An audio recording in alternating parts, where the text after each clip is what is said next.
আসসালামু আলাইকুম বন্ধুরা, টুটল পিজন লফটে সবাইকে স্বাগত। আমি টুটল বলছি। নতুন একটা ভিডিও নিয়ে আসলাম। ভিডিওটা করার কারণ হচ্ছে কিছু পায়রার বদ হজম হচ্ছে, খাবার খাচ্ছে, হজম হচ্ছে না ঠিকঠাক, খাবার ক্লিয়ার হচ্ছে না। তো আমি যেটা দীর্ঘদিন ইউজ করে আছি, একটু ছোট্ট কাঠ কয়লা নেবেন আপনারা। কাঠ কয়লাটা দেখায় আপনাদের।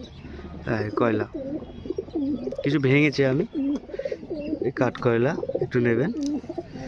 নেমে আপনারা ভেঙে গুঁড়ো করে সেটাকে জলের সঙ্গে আপনারা খাইয়ে দেবেন।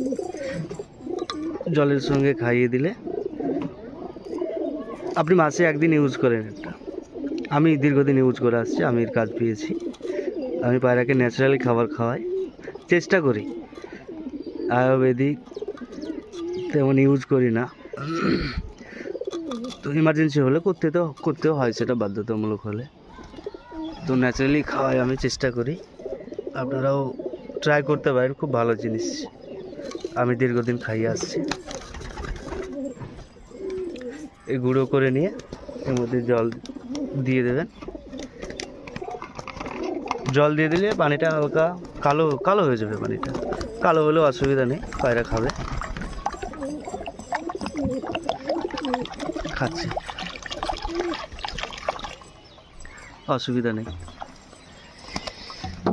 আমি দীর্ঘদিন ইউজ করে আসছি, আপনারা চাইলে ইউজ করতে পারেন। পায়রা ভালো থাকে, এতে পেট ভালো থাকে, পায়রা পটি ঠিকঠাক ক্লিয়ার হয়। ভিডিওটা এখানে শেষ করলাম। আসসালামু আলাইকুম।